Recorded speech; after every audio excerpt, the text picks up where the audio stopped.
Jennifer, are we ready? Notice is hereby given pursuant to the Open Meetings Act, Texas Government Code, Chapter 551, that the city of Smithfield will conduct a special called meeting on May 19, 2026 at 6 p.m. in the council chambers of City Hall, 317 Main Street, Smithfield, Texas. I call this meeting to order.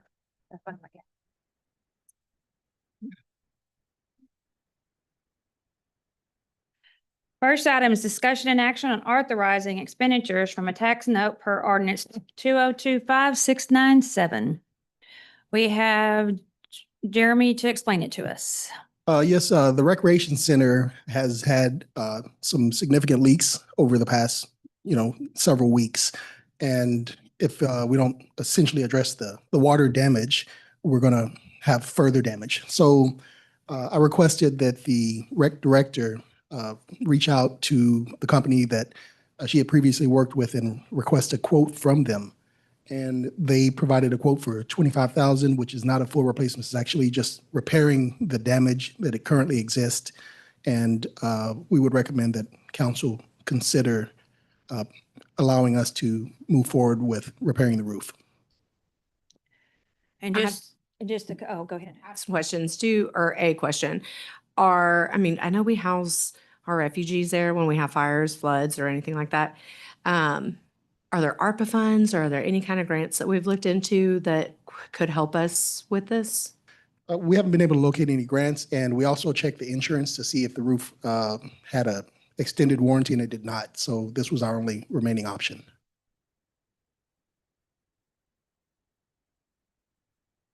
Mayor, make a motion. Go ahead. Mayor, make a motion that we approve the full replacement, or not full replacement. The repair as presented in this invoice proposal for $25,000 out of the 2023 tax note. I'll second that motion. Motion's been made and second. Washington? Yes. Dunham? Yes. Jenkins? Yes. Griffin? Yes. Kovar? Yes. They're out of order, so. Next item is discussion, action, and presentation from Enterprise Fleet. Welcome. You have to come up to the podium and please introduce yourself. And I was going to introduce, if that's okay. Oh, somebody introduce them. So Mayor and Council, tonight I'd like to introduce Marcos and Brian with Enterprise Fleet Management. Staff, including myself and the Finance Director, Cynthia White, have met multiple times with the fleet operations, and we wanted to evaluate those potential opportunities that are there for us to save. They completed an initial analysis of our fleet and identified several opportunities to improve long-term cost, safety, and overall fleet sustainability through a more proactive approach. We've asked them here tonight to talk with the council through their findings and recommendations so that we can better understand what a potential partnership could look like with the city of Smithfield. So if what is presented aligns with the council's goals and directions, we would look to bring them back in the future for a more formal consideration. Marcos, Brian?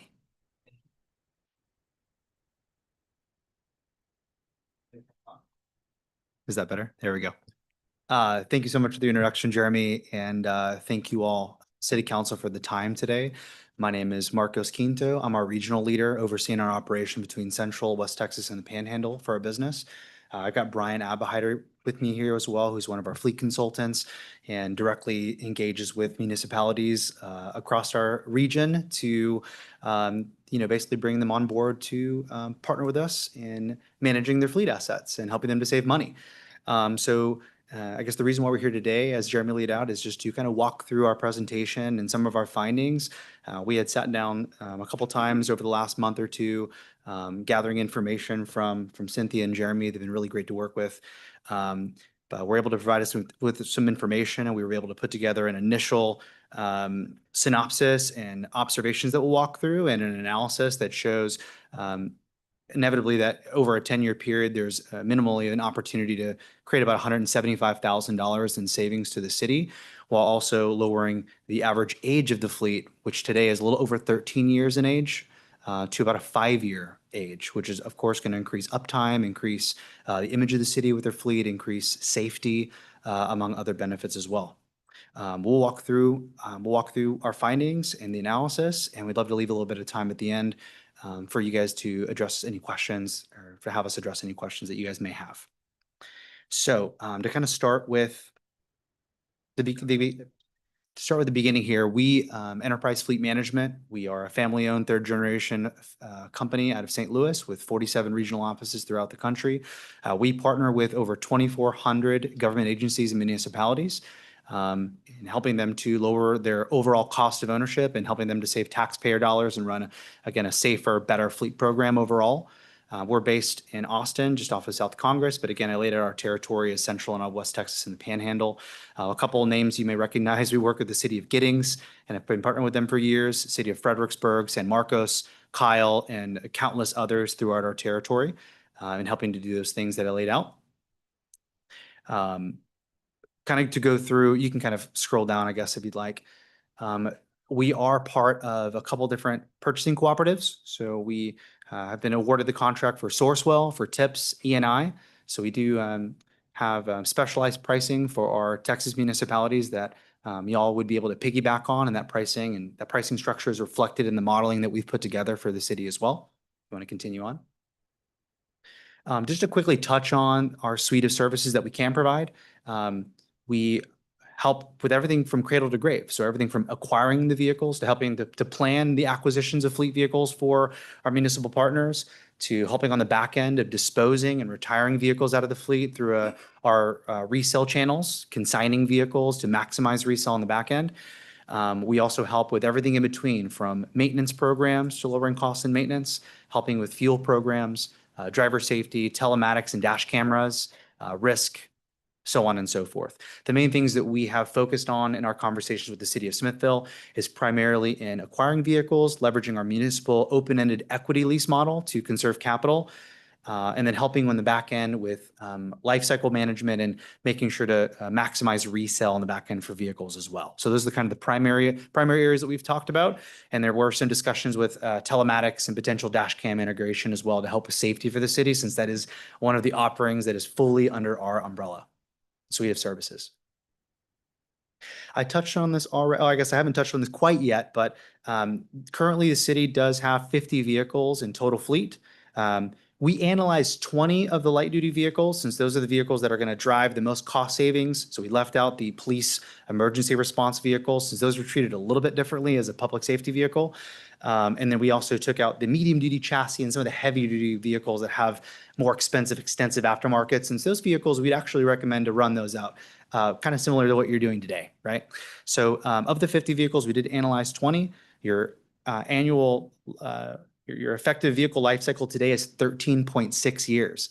So today, a good portion, or 26% of the fleet, is over a decade old, which is obviously having an impact on how well you're able to sell vehicles or how much you're able to get on the back end for vehicles. With that longer replacement strategy, you have higher operating expenses and more unplanned maintenance and repairs that are driving up operating expenses. And then from a fuel economy standpoint, obviously, if you're holding vehicles that long, you're not always taking advantage of the newest technology and the improvements that we've seen with engines and fuel economy and performance as well. So there are dollars being left on the table there. So our analysis is basically going to show that by moving from a little over a 13-year replacement strategy to more of a 5-year replacement strategy, we're going to be able to free up more than over $50,000 in capital from the consignment and resale of the initial 13 vehicles that we'd recommend in year one of our replacement strategy, significantly reduce your maintenance expense from an average of about $160 per vehicle per month to maintain the fleet within that subset of vehicles to a little under $70 per vehicle per month by just having newer vehicles, the younger vehicles in the fleet. Also provide a lower sustainable fleet cost that is predictable year over year. Leverage better fuel economy, as I mentioned, and then leverage our open-ended equity lease model, which is going to help maximize cash flow opportunities and recognize resale equity in the back end of the vehicles too. So we'll walk through what a lot of that means. On the safety side, just a couple observations too I wanted to point out. There are 4 vehicles today that predate anti-lock brake standardization, which came in 2007. They say is the most important safety technology that's come out since the seatbelt. 8 vehicles predate electronic stability control in 2012. That's 16% of the fleet. 13 vehicles predate rear automatic braking, 26% of the fleet. 20 predate the standardization of backup cameras in 2018, which is 40% of the fleet as well. So again, just really harping on that safety and liability piece. We want to make sure that your staff is in the safest vehicles possible, also saving money. To explain the open-ended equity lease model really quick, basically the way our leasing model works, it's kind of like a mortgage in the sense that when you acquire our vehicle asset, you pay the vehicle down over a set number of years. You pay it down to a reduced book value or an unpaid principal over that time. If we're able to sell that vehicle for more than what is owed at the end of term, all of those monies go back to the city as a cash infusion, either a check or what most municipalities do is they'll take those equity resale gains and roll them into the replacement vehicle's down payment. And that allows for a sustainable program where we're recycling funds, fleet funds back into the fleet and keeping you guys to a newer, safer, fresher fleet. So one of the big differences, I guess, the word lease gets thrown around. One of the things that makes our leasing model a lot different is that there are no wear and tear penalties. There are no mileage restrictions. The term is flexible. So you can get out of the vehicle earlier if that makes fiscal sense. The lease can be extended out and it can be held longer. And most importantly, the city gets all rights to the equity that is built up in the lease. So when we resell those vehicles, all those monies go back to the city, as opposed to what most people are familiar with, right? Which is like a dealership lease, where the dealership capitalizes on the resale of that vehicle that they've leased to you, kind of like a rental. So totally different the way that our model kind of works. So I'll actually just kind of skip past some of this, and I do want to get to the 10-year model that we put together. So you'll see the model that says Fleet Planning Analysis, City of Smithville. Perfect right there. A little bit there. There we go. So a lot of numbers on the page. I'm really going to keep this as simple as possible. Again, we analyzed 20 of the light duty vehicles in fleet because those are the ones that make the most sense to have basically on a shorter replacements strategy, right? To drive the most cost savings. So the top part of that analysis in green is under the assumptions. We analyzed 20 vehicles. Their current replacement strategy is over 13 years. Currently spending about 26 cents a mile or $160 a month to maintain the vehicles per vehicle per month. Your annual mileage on that set of vehicles is a little over 7,000 miles per year with a fuel economy of 12 miles per gallon. And then the fuel economy or the price per gallon we use over a 10-year period. I know gas is a little bit expensive right now, but over a 10-year period, we're assuming a $3 per gallon model. And then so those are the assumptions within the benchmark. The proposal is that, again, we move to more of a 5-year replacement strategy instead of 13 years. And you'll see that reduction in proposed maintenance from, the $160 to the $67 proposed. So if we focus our eyes on the yellow line, that is kind of the current situation. That's our benchmark. 20 vehicles today in fleet, reading from left to right. With a 13-year replacement strategy, you're buying about 1.5 vehicles a year. Obviously can't buy half a vehicle, but that gets us to a fleet budget, a purchase cash budget of about $60,000 per year in capital expense. The owned equity column is a credit. That negative number of $1,500 is what you guys are getting for resale on the back end once you retire those 13, 14-year-old vehicles that have been through that many Texas summers and have probably been beat up a little bit. From a maintenance standpoint, the assumption is about $38,000 in maintenance across those 20 vehicles and fuel at $37,000. Add all of that together, the benchmark fleet budget for the city today is about $134,000 to own and operate that 20-vehicle fleet. Again, buying 1.5 vehicles per year, retiring that many, operating cost, capital expenses. If we just focus our eyes just on that year one, just to kind of understand the proof of concept here, our recommendation year one is to look at actually replacing 12 of those 20 vehicles. And downsizing one vehicle, you'll notice the fleet size goes from 20 to 19. We did identify one vehicle that's going under 2,000 miles a year that might be underutilized, and we would downsize. So we'd replace 20 in year one with leases. There would still be 7 owned vehicles remaining that we hadn't replaced yet, 12 leased. You can see the purchase column is 0 because we're no longer purchasing those outright, but moving to an equity lease model.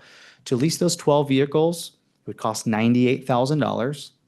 If we were to sell off those 12 vehicles, which is a combination of some of the older assets and some that are in their sweet spot that are worth a good bit of money, we would recognize about $51,000 in credits for us selling off those vehicles. So money coming back to the city, right? Lease payments going out over 12 months, $51,000 in credit coming back in the equity owned column for resale. We would expect by replacing more than half of those vehicles that your maintenance expense would drop significantly because we're bringing brand new vehicles into the fleet with minimal repairs down to 23,000 from 38,000. We would see fuel economy savings due to better technology and newer vehicles. And then if you add all that together in the first year, your total fleet budget would go to about $101,000 or a net cash flow savings to the budget of over $30,000 in year one. So we would continue that process from year 2, year 3, all the way to year 10. And overall, after we've been replacing those vehicles on about a 5-year replacement strategy and leveraging this leasing model, there'd be a budget cash flow savings over 10 years of about $173,000. And once fully implemented, you guys would see an annual sustainable impact of about $23,000 per year. That's once you're fully implemented. What does this cost? Fully implemented compared to the initial benchmark is about a $20,000 savings per year. The secret sauce of the program is we're marrying your buying power as a government agency, right? You're tax exempt. You guys have beefed up incentives with the manufacturers that business or commercial consumers don't have access to, retail consumers don't have access to. So we're leveraging your strong buying power with our ability to sell vehicles really, really well and know when the right time to replace vehicles is. So we're really managing your depreciation. What are we buying vehicles for? How well can we maximize a resale and then keep your operating costs low and controlled? And then again, we tie in the equity lease to help conserve capital and allow you to do more with less. If you think about it, prior to 2020, a standard half-ton pickup truck to a municipality may cost $38,000. That same truck probably costs closer to $50,000 in today's dollars, right? About a 30 to 40% increase in inflation on vehicle prices. The problem is you guys haven't been able to collect 30 to 40% more in taxpayer dollars to fund the program and stay on that same replacement strategy. So because vehicles have gotten more expensive, what we find is that a lot of cities have been forced into a less than desirable business practice, which is having to buy vehicles and run them until the wheels fall off and then take on all the depreciation, take on all the high operating expenses. So hopefully that makes sense. But I wanted to walk through, again, the overall fleet budget impact, the savings opportunity, how it's sustainable, and how the leasing model allows you guys to replace the right number of vehicles to refresh the fleet and do it sustainably over the next 10 years. So I'll pause there and I'll stop for any questions that y'all may have on anything that I've gone over so far. So I hear a lot of stuff about the money. I'm okay with that, with the leasing part of it. So let's talk about, these are work trucks, as we all know. So they're going to have toolboxes. They're going to have all sorts of things to protect beds and everything like that. Do they come like that, or do the cities outfit them themselves? So we have the ability to handle everything from cradle to grave. So ordering the vehicles directly from the manufacturers, leveraging your government incentives. The way it would work was you'd order the trucks, we would drop ship them to the closest dealership to where they're needed, here, obviously. If there's any equipment needed, we would coordinate all of that with local upfit vendors and have all of those components put on the vehicles as well as decals. So we can take on all of that and then have a turnkey delivered vehicle to you guys ready to go to work. But those things are not included in this initial cost evaluation that you're talking about. We did build in a little bit for assumed aftermarket cost, but we focus primarily on the lightest duty vehicles, 3/4 ton and below, that have the least expense. And we actually excluded the medium duty vehicles and the ERVs, the police vehicles, because we know that those upfit costs can get pretty substantial. Absolutely. So, but we have some cities that will actually like to handle their own upfit on their own. So we definitely mold our solutions to whatever makes sense. So if they want to do that, they can outfit them how they need to. Yes, sir. Okay. We can plan it and do it for you, or you can handle that on your own. All right. Thank you. I wanted to kind of go over some of these claims in here. Yeah. Admittedly, they feel a little misleading, and so I want to make sure we're all understanding the same thing. Okay. You mentioned that you only analyzed 20 of the 50 vehicles, but yet your stats are representative of the entire fleet. So the 13 vehicles in the fleet that are currently 10 years of age or older, you're not saying of the I mean, of the 20, you're saying of the entire 50, there are 13 that are over fit of that. Yeah, yes, but there are also vehicles like on the police side of the police side of the overall fleet that are much younger than that because y'all are doing a really good job of rotating those out. I think most municipalities have to since they're a public safety vehicle. It's less about what is black and white that's going to drive the most cost savings, and it's more about just maximizing uptime. So of the fleet that we did analyze, it is showing that 13-year replacement strategy. And I think it was 13.3 and then 13.6 across the entire fleet. Okay. The other aspect of it is we do have a few vehicles that are at the airport as loaners. Yeah. Repurpose police vehicles or repurpose fleet vehicles that after they ended their useful life, they moved on to be in that area. Yeah. Simply as a value add for the airport rather than cost center for the airport. So I see, I mean, some of the vehicles that you have listed in your fleet are considerably old, but they're just, hey, we're not getting any money from this. We just have them at the airport. We're just maintaining it. So I think that some of that is adding some undue age to the fleet because those aren't vehicles that we regularly use. I do also have concerns of the maintenance calculations, Okay. mainly because we have our own maintenance person. So it's not like we can start paying him less because we're not needing to maintain the vehicles as much. So yes, there's going to be parts, but we're still going to pay oil. We're still going to pay all that kind of stuff. We're not having to spend as much on parts and actual things to add to the vehicles. So I can understand that will go down. But as far as our labor cost, we still have that guy that we got to pay that's on staff that we have the facility for and everything. Yeah. And so I don't see that those calculations are going to work well. Given that, I mean, we're not going to have as much savings on maintenance as the claim, just simply because payroll doesn't go down. Sure. So what I would say to that though is we aren't recommending that the city move away from its internal system of managing maintenance and handling maintenance on its own. The savings is going to be driven primarily again by just not holding vehicles as long. And if the fleet moves into a 5-year replacement strategy and an average annual miles of 7,500 miles a year, right? You're going to be getting out of vehicles in that 35 to 40,000 mile range, which sounds crazy. I get it, right? For a personal vehicle, most people wouldn't do that and say, well, that doesn't make fiscal sense. But what it's different for you guys is again, is your municipal buying power, your tax exemption, and our ability to resell those vehicles really well. The main driver of the cost savings isn't actually from maintenance. It's going to be from depreciation management. That's where you're saving money is buying really low, buying better than commercial and retail consumers can have the ability to, and then selling vehicles that are selling these vehicles for a lot of money, even in rough wholesale value condition, this model does work. So I want to be clear, the overall cost savings is not really being driven by operating cost savings. It's being driven more by, again, depreciation management. But I would say that by moving your fleet age from over a decade to a 5-year hold at 30,000 miles, what kind of maintenance are you going to be doing? It's just going to be oil changes. Yeah. And that's And the recommendation. get Get out of those vehicles before brakes and tires. Get out of them before your warranty runs out. And you have a catastrophic failure that we're seeing more as vehicles become more like computers, right? Vehicles are getting more specialized and costs, unscheduled repairs have gone up. I think inflation on maintenance expenses has gone up beyond inflation since the pandemic as well. It's over 40% in the last 6 years. So there's an opportunity to get out of those a lot sooner, and that's where your cost savings are being driven. I get that. And I just wanted to point out that one particular lever may not be as dramatic as we're seeing. I'm very familiar with the auto industry. I used to be sales management in the auto industry, grew up in the auto industry on the maintenance side, on fixed ops. I get it, and I understand where these levers get pulled. I just wanted to pull for knowledge for city manager that when you're looking at these numbers, I'm not saying they're going to be bad. I'm just saying they're not going to be as dramatic as we're seeing here.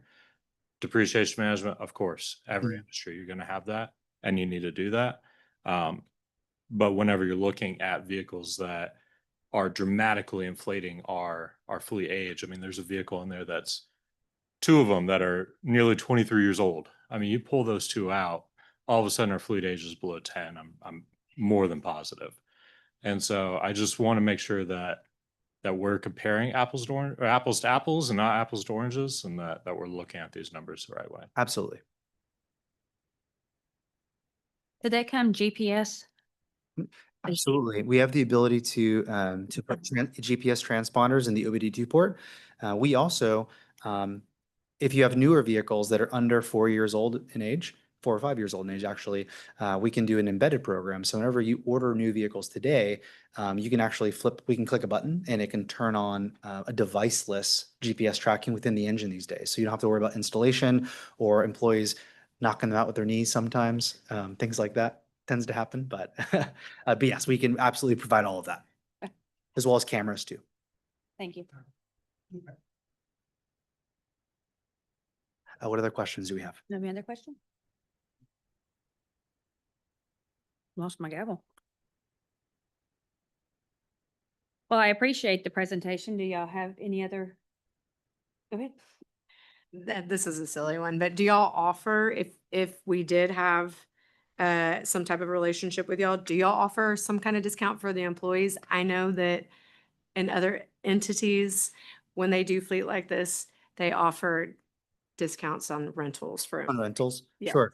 Well, I'm pretty sure, and you were actually on the rental side of the business for over a decade. But I'm pretty sure, so we have the state contract on the rental side with the state of Texas. So we have rates for municipal employees that already exist today that you can piggyback on, and we can look and see if that's being utilized or not. Awesome. Thank you. Be more than happy to. So, and we do everything from, obviously, we're the fleet management side, commercial and municipal, but we have we have a truck rental business, we have used car sales, we have multiple business lines to kind of be that total transportation solution. So if there's other opportunities for us to help the city, more than happy to work with other departments to save in travel or rental, whatever it may be. Thank you. Cool. Thank you all so much. Thank you. Thank you. Lots of good information. Next item, discussion and possible action regarding volunteer fire department 2023-2024 expenses.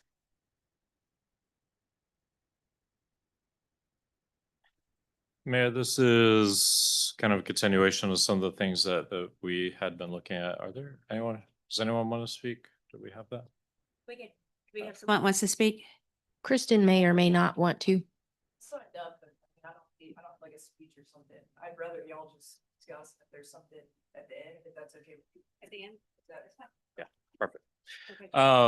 So this was 1 year. We just asked, I had previously asked for 5 years. This was the biggest year, 2023 to 4 fiscal year.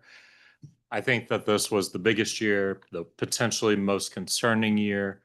And it's already been released. So I don't even know that we have to do action on it because It's already it's been in released, the right? packet. And so it's good. But just out of transparency, I know there's a lot of concerns with just the amount of money that was spent all of a sudden and the ways it was spent. But it is all released now, and concerns as in we don't know, not concerns as in malpractice or anything like that. So this was more just a call for transparency and to make sure that it is released and out there.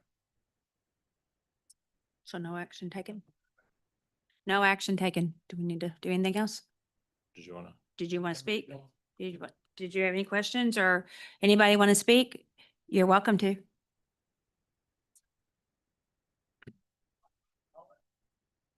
Okay, you're going to speak into the microphone because Robert, thank you. You're going to pick the mic up, okay? I'm here just if you have questions. So if anybody has any questions about the money that's spent, I'll be more than happy to speak to it. As far as what it went for, I know there was questioning whether bunker gear was purchased. We bought $24,000 worth of bunker gear that year. Some of the big, I'll just kind of hit the high points. There was a $23,649 that was in maintenance for automobiles.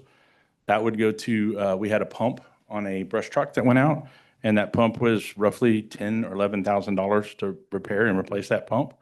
The maintenance on the building has been there since the 70s and hasn't been updated since the 70s. So we cleaned the station, we painted the existing cabinets, put new countertops.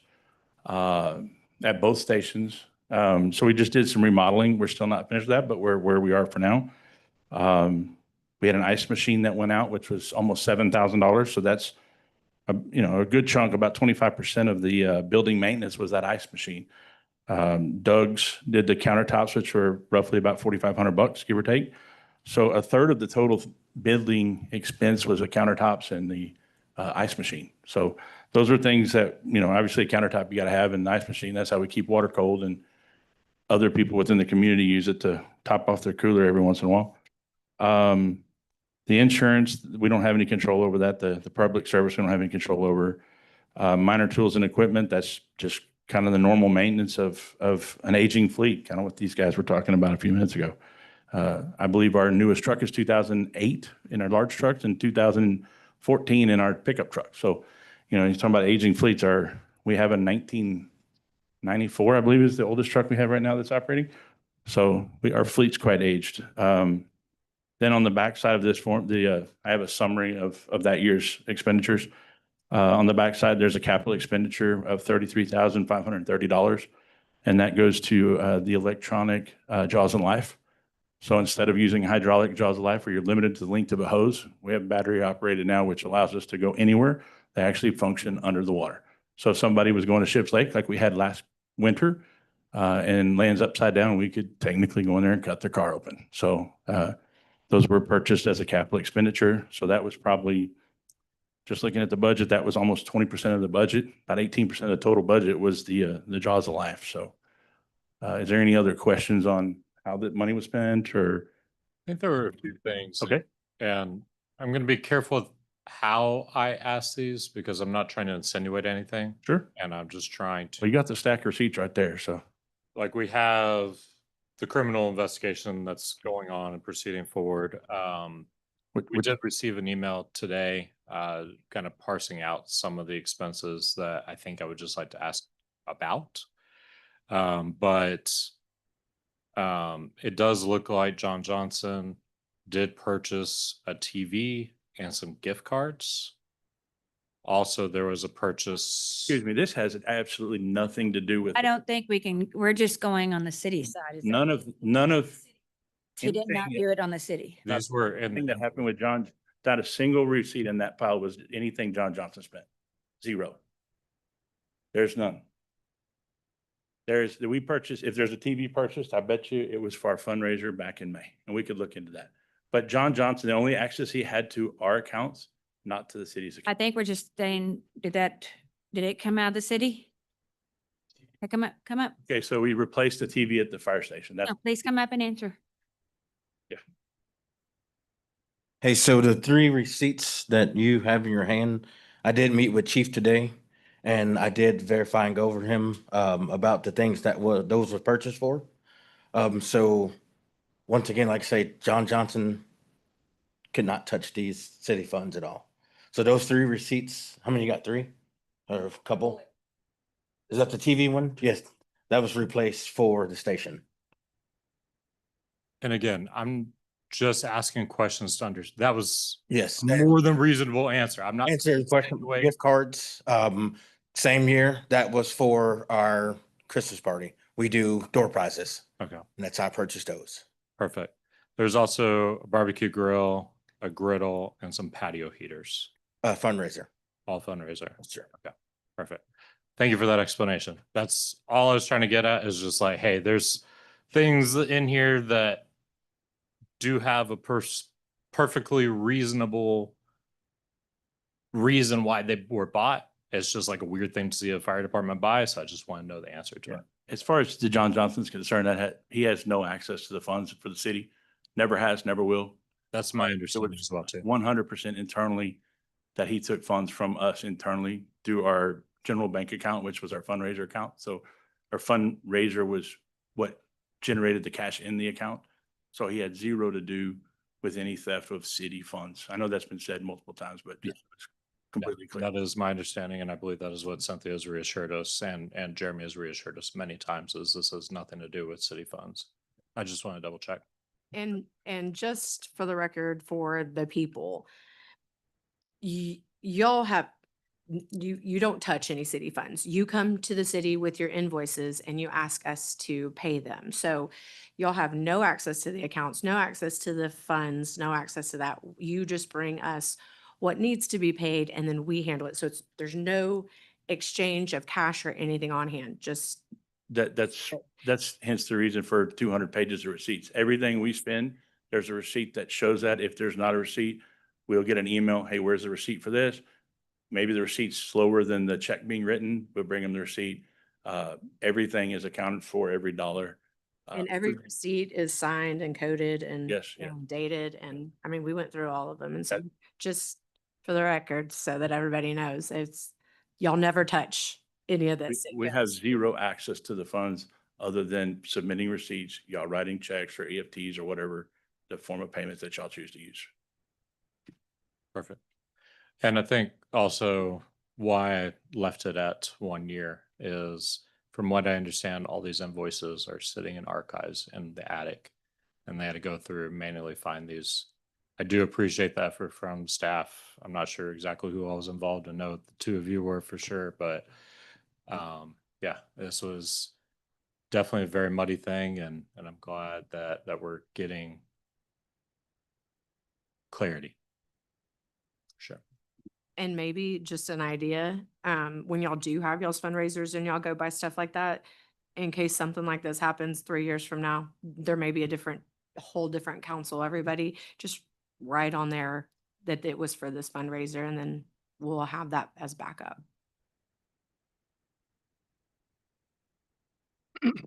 Any other questions on the 2023 budget? Do we entertain anything or no action or? I don't know if we need to make a motion to release them, even though they're already released. Yeah, so no action. Okay, no action. Public record now. I'm sorry. Okay, so we're going to the next item, discussion and action on an interlock agreement, ILA, with Smithville Volunteer Fire Department in the city of Smithville.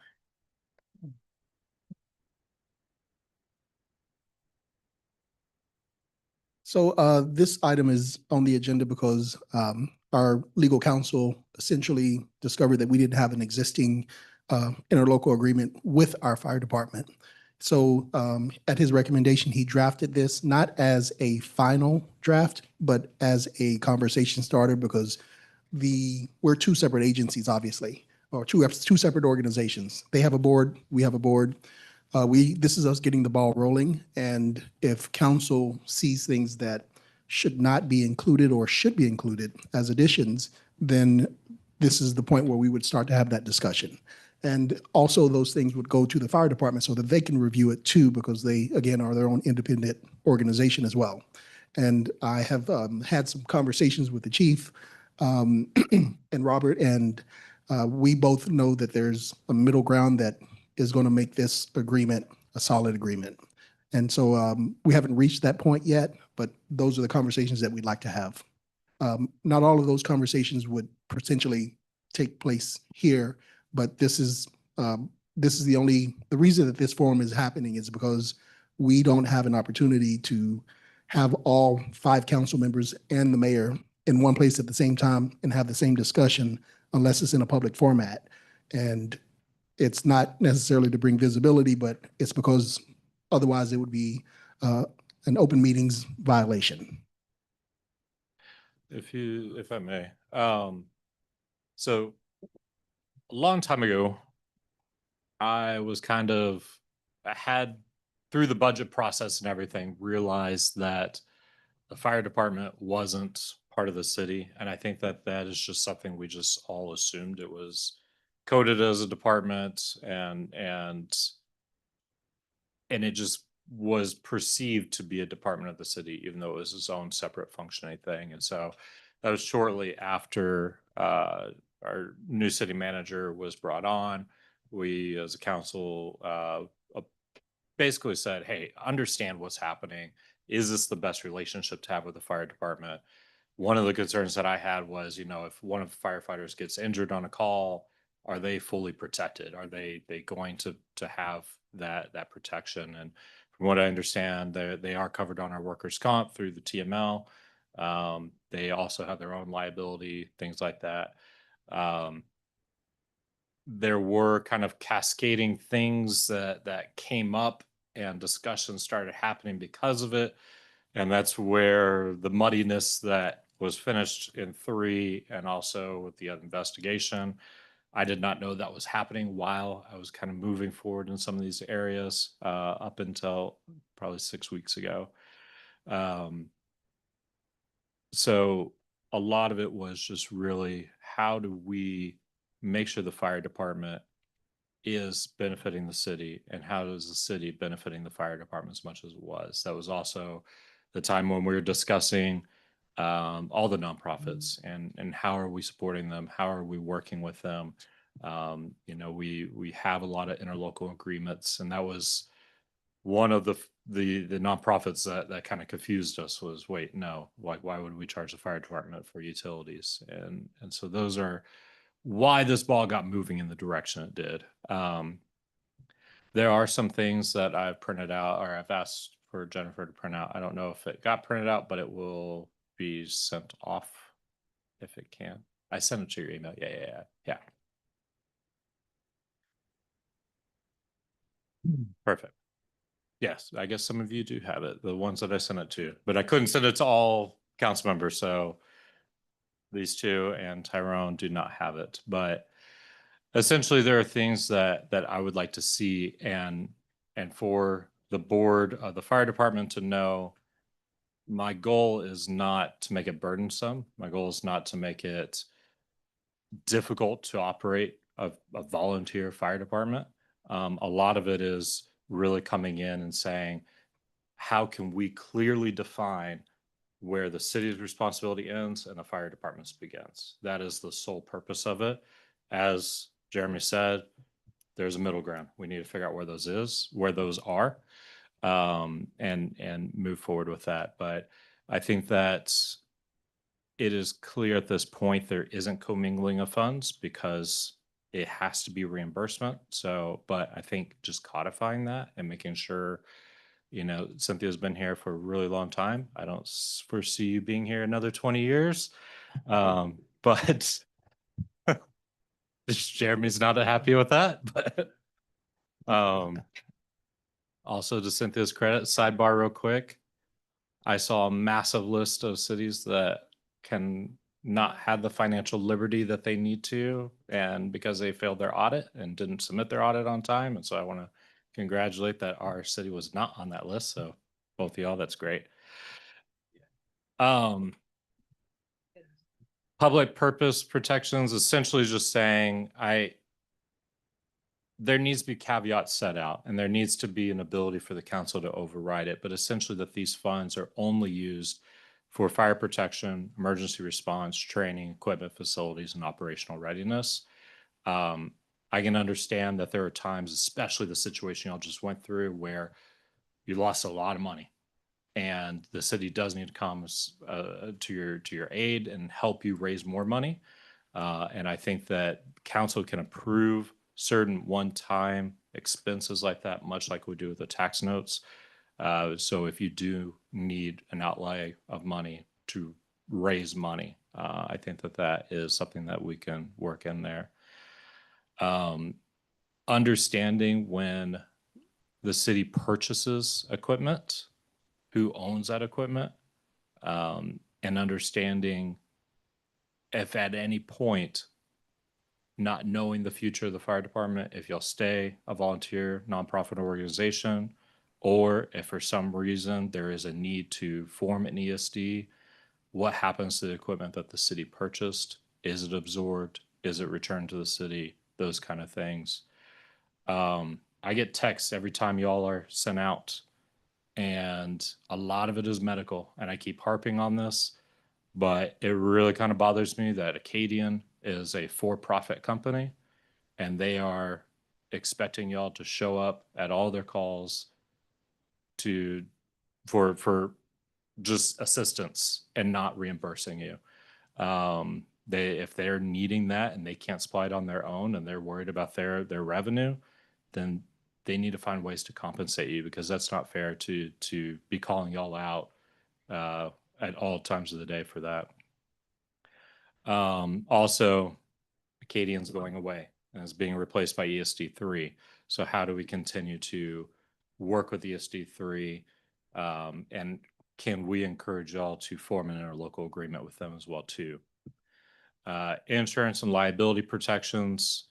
Again, I think that those are largely in place, but just codifying that, making sure those expectations are preserved and that the assumption today isn't there.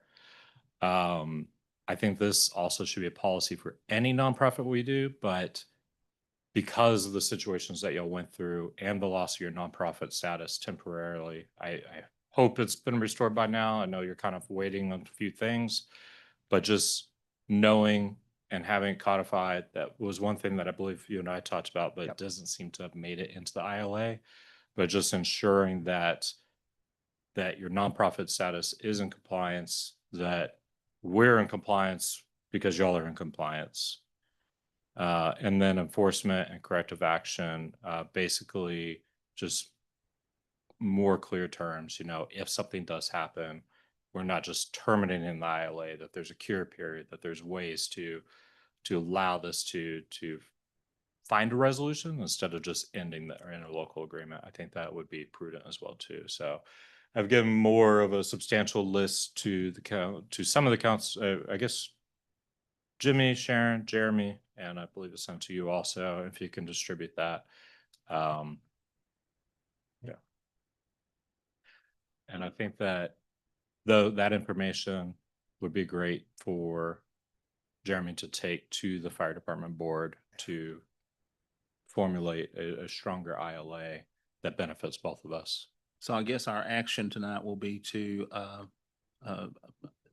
give all of this direction to Jeremy, have Jeremy work with the fire department, get the agreement done, get it passed by their board so that you can bring it back to us and then we can look at what's been done and move forward from that point.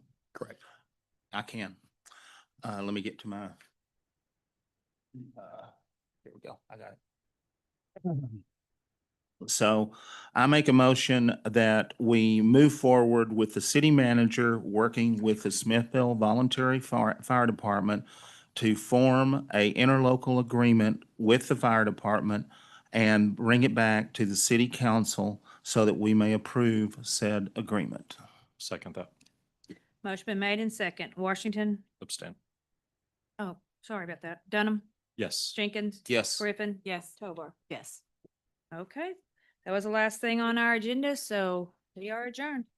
Can we, Oops. Edward wants to I adjourn. show a video. Hey, sorry. I just want to take like 2 minutes of y'all's time real quick, and I hope Okay, I send adjourn. this video, I want to send it on a good note. So I don't know if she'll get it. I hope she does and she can see it. But if y'all know, we have a fiber company that's in town right now, and they're hitting every water line, every sewer line, every gas line that we can find. And I don't know if this video is going to work or not, but I hope, They're doing, I just want to show you something real quick. hitting them all over the county. I just want to show y'all what y'all's money's worth getting out of I sent it to Jeremy earlier. Did you see it? These are the guys. Maybe. I'm gonna try to do it screen mirror. I hope it works. If it don't, We're getting reimbursed, right? yes, we are, man, we are just. Fire department's getting paid also, right? For all the gas calls. Screen. If not, I can text it to everybody later. Y'all can laugh at it.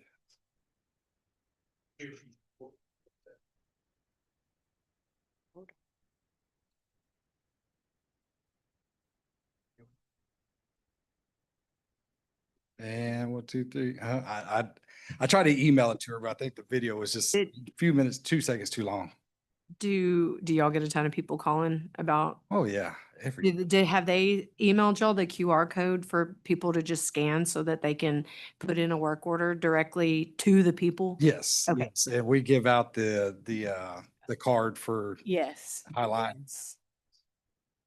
We should. I think we do. Marco, we do? Okay. Okay. I'll text it to everybody. I was just hoping we could share it. Y'all gonna love it. So hopefully you'll see what you get in Word, but yes, thank y'all. Good night. May I ask him a question before you do this? We're gonna go back to the trucks, to the Okay. leasing agreement. I just want to back to that. I want to hear your thoughts about what you think, because this involves you quite a bit. Yeah, the only thing I want to do for now is just go back and look at the 20 vehicles. I didn't get that. I didn't actually print off the deal this afternoon or whatever. I didn't have a chance to, so I would like to really see what vehicles he's talking about, because a lot of my half-ton pickups and stuff like that, we're actually deleting out of our system because we can't really use them no more. They're not functional for us. The only thing we kind of really use a half-ton pickup for is for our on-call guys to take like home if they're 15 minutes away or whatever, so that they have a vehicle to get to a call. But it's got to the point where it's not even helping them because they're having to drive to the shop anyway to get bigger trucks and bigger equipment stuff. So trying to just delete that out of there anyway. So all of our half-ton trucks that we have, I'm trying to, as they get gone 10, 15 years out of the road, get rid of them, get what we need, and keep using the bigger trucks and have that for us. So Okay. I didn't get to look at the 20 trucks that they're talking about, so I'd like to look at that before I say anything. When you look at that, would you say, and you get a feeling about whether it's a good idea or not? Yeah. Send that to either Jeremy, the council. How? Yes, sir. Yes, sir. All right. Thank Y'all you. have a great night. Thank you. Okay, Maria adjourn. No.